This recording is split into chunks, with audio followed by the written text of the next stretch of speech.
Hey guys, Carlo here. Welcome to the vlog. This is the channel where we talk about sneakers, life, and tech. And for this episode, I'm going to do the most ridiculous, insane unboxing I've ever done. As you guys know, the most crazy stuff that we've done are probably like the 250,000 peso mystery boxes. But for today, I'm going to show you something that I'm buying for 44 million pesos. Let's go.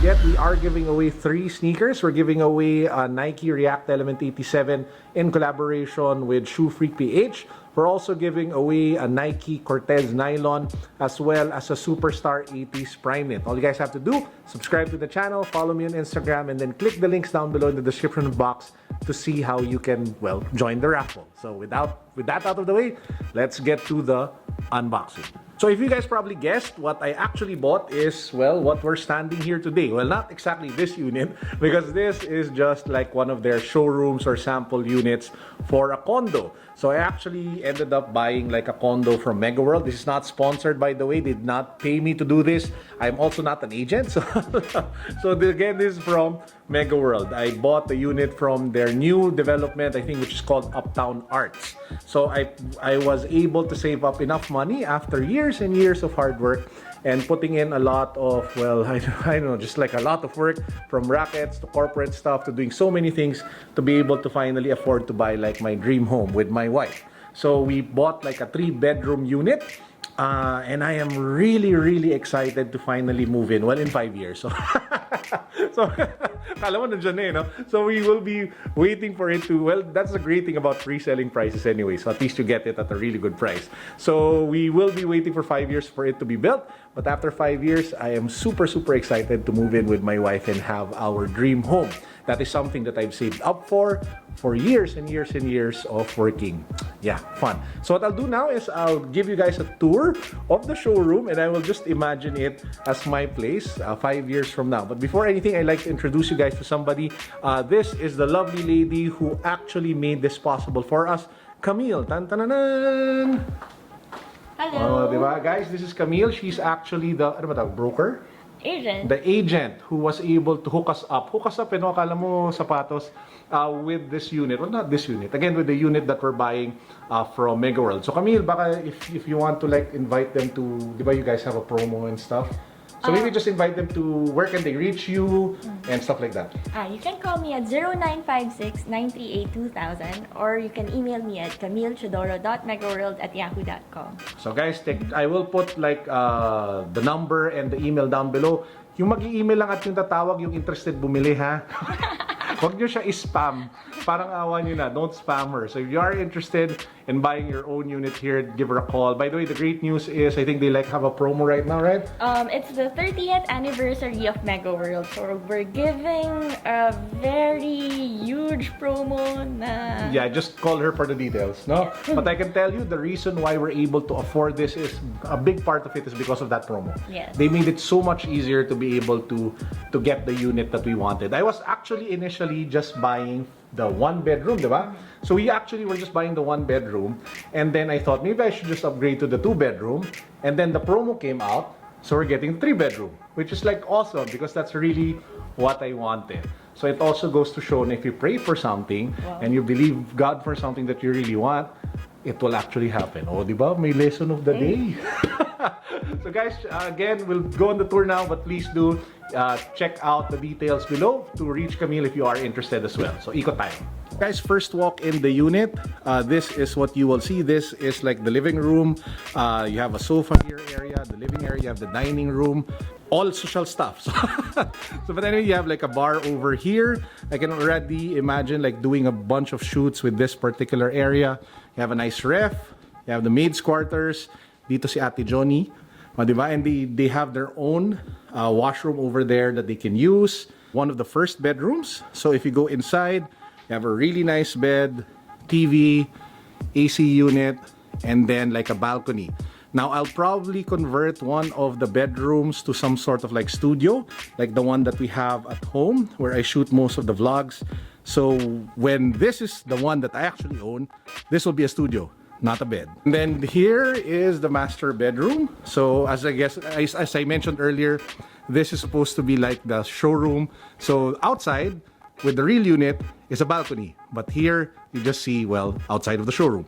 So guys, that's actually it for this part of the vlog. Now I'll be taking you guys along with me. We're going to go sneaker shopping because this wouldn't be a complete vlog without us buying some shoes. So we'll be heading over to Glorieta. We're going to pick up the New Balance 990 V5. I am excited. I've always wanted to review that.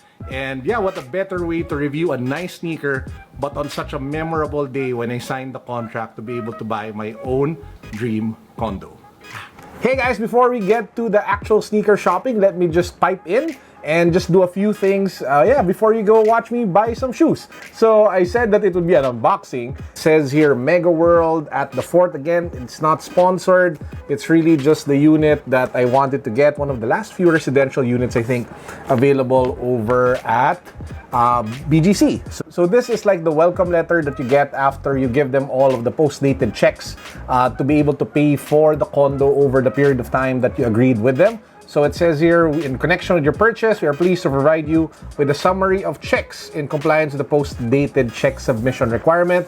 I can't show you the check numbers and all the details, but yeah, the checks are here, or at least listed here. So I will be paying for this over the course of the next, I think, 4 or 5 years. Now, I didn't make this video to flex that I bought like a pricey condo. That's not really the point. And I hope that's not the message that comes across. I made this video because I want to tell you guys a story that hopefully will impart a lesson, especially to the young ones listening to this video today. Now, when I started working, well, maybe just to give you guys a background, I didn't get any inheritance. In fact, if there's anything that I inherited, it's probably more debt. So nothing though, but probably the best inheritance, to be honest, that I actually got was a good education that my parents, of course, paid for. And that's what I used to be able to figure out my way in life in the last 36 whatever years. I'm 36 years old.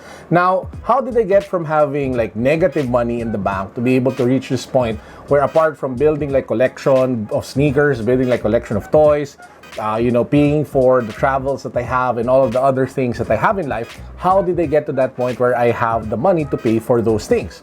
Now, here's the power, consider this like the power up words of wisdom for this vlog.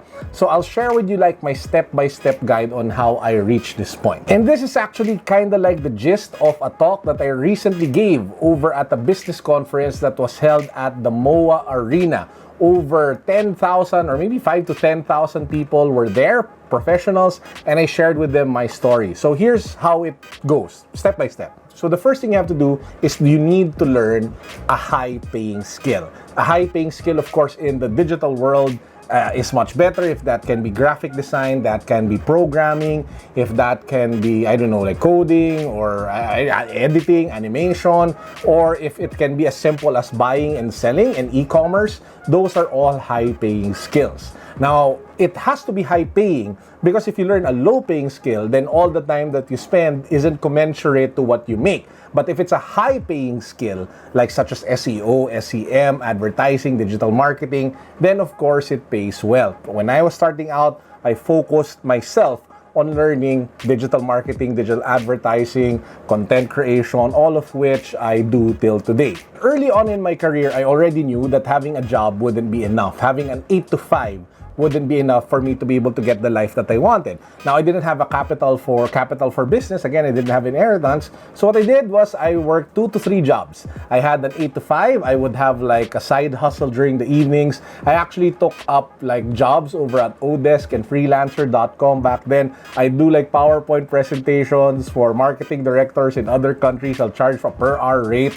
I did like freelance work, consultancy work. I did so many things during the evenings to be able to make more money and to be able to increase whatever funds I had to be able to fund all the different things that I wanted to do and save up for. In short, when I was young, I wasn't spending my evenings partying, wasting them away, playing Dota, and doing whatever. When I was young, all of my evenings, or most of my evenings, are really spent side hustling. They were spent trying to build more revenue streams for myself, so I wouldn't just rely on an 8 to 5 job. Next, one of the biggest lessons that I've learned is that it's not how much you make, but it's how much you save. So it doesn't matter if you make 50,000 pesos, 100,000 pesos, 200,000 pesos, 500,000 pesos, even 1 million. If you spend 90% of that on useless things and you don't save any money and you put that money in investments, then you're probably poorer than somebody who makes like 10,000 pesos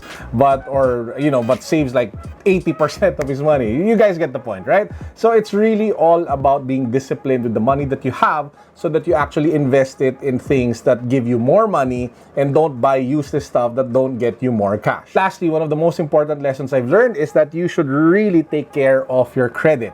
In short, magbayad kayo ng utang, lalo na sa bangko.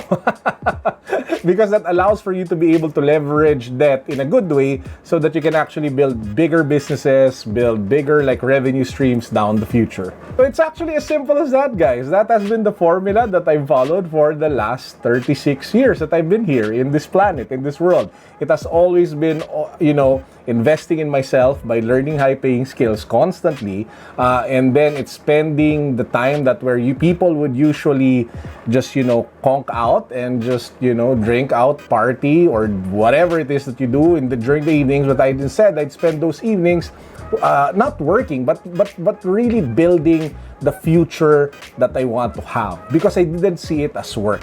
Because one, I enjoyed what I did, and number two, I always saw the end state. I always saw the goal. And every time I would get closer to that goal, it got me so excited, it got me so happy, and it took away every bit of stress that I had doing the job. There, it was all about being disciplined with my money, saving, putting it in more investments, learning how to do stocks, learning how to do insurance, mutual funds, learning how to buy into businesses, getting more shares into different things. All of those things you can learn on YouTube. And all of those things combined, all of those things that I just mentioned has led me to this day, this very important and special day, at least I feel, for myself and for my family, especially my wife, where I actually get to buy something that I've always dreamed of. I've always dreamed of ever since I was young, and I really just wanted my own place, a nice place. Man. To those who don't know, I follow like the 7 to 1 principle. It's kind of like why I keep on saying 7 to 1, the 7 to 1 squad, stuff like that. And simply put, the 7 to 1 principle is 8 a.m. to 5 p.m. you build your career. We all need day jobs. And 7 p.m. to 1 a.m. we build our dreams. And that has been a life motto of mine. And I just feel so nice and so validated and so happy that I've reached a point where I can actually, feel some sort of success out of doing that for the last 10 or so years. Anyway, with that said, let's go back to the sneaker shopping. I hope you guys learned from our power up words of wisdom for the day. Let's head on over to, I think, Uptown Mall, where I shopped for a Fila sneaker. I actually bought the 990 V5s from New Balance. I wasn't able to film myself buying the shoe and unboxing the shoe in Glorieta. I do have some clips which will be playing while I talk over. I will do like a more full-on unboxing of the 990 V5, so watch out for that one, guys. It will drop very soon. That said, let's go to Uptown Mall. So guys, we're here at the Fila Italia store in Uptown Mall. Uptown Mall BGC. I actually need to buy a pair of Fila shoes because there's an event later by Fila and I'm supposed to go there, and it would be nice to actually wear Fila products to a Fila event. So I actually have like a bunch of Fila shoes already, but I wanted to check what are the new products available and as well to support the brand, to buy it and not just ask for the shoes. So that's what we'll be doing today. So here at my back are the options of the sneakers that we can pick from. So I'll go over some of them one by one so you can help me decide on which one I'll buy. First up, we have the Walang Kamatayan, or the never-ending classic, the Fila Disruptor. I think everybody, well, not everybody, but a lot of women actually wore this shoe last year, and I'm not too sure if it's still, super hot right now, but they do have like a lot of great designs to pick from. That one had like some green accents. This one has some like blue and red. You have like a rainbow colored one over here with the logo of Fila. You have one in blue, and there's one even in white with like accents of green over here as well. And this one's nice. So you have like multiple branding of Fila at the back of the sneaker. Their newest release is this one. This is the Fila Ray Tracer, and it comes in multiple colorways. This one just sells for, let's take a look at the price. This one sells for just 3,499 pesos. So this one has like yellow accents for the laces and details of red, blue, and black. You have a plainer black and white model over here at the back with red accents. You also have like an all-white version with blue and red accents. You have one with, well, neon accents or vault colored accents. And if you want to go like all crazy, you have an option of this one. And if you want to go Ronald McDonald, you can go with this one. You also have the Fila Barricade. So I'm not sure if it's is it a sports shoe? Hindi, no? Lifestyle pa rin. So it's still a lifestyle sneaker, sells for like 3,999. You have one in black and white. You have one in all white. And you have one in white with the gum bottom. This one looks really nice. And you have the Fila branding on the lateral side of the shoe. You also have the Fila Ray. So to all of those Gucci gang people who like the green and red colors, you might want to check this one out. So red, green with the Fila logo. This one, I am really digging the color. The blue and the red. Man, this looks straight up fire. So this one's currently my favorite one here. Not sure though if it'll go with the outfit that I have in mind for tonight. But I really like this shoe. This is called the Fila Python, I think. Well, it says there Python. So let's take a look at how much this one is. No pricing. Magkano to? So this one is $3,999. Lot of thought and fitting. We're going to go with the Fila Ray Tracer with the Vault hints along the side and that orange hit as well near the midsole and the Fila logo. So yeah, this is the shoe for the evening for the Fila event later tonight. And we're back. You know, I have nothing else to say. I had a great time during the Fila event and yeah, peace, God bless. What's up? Boom.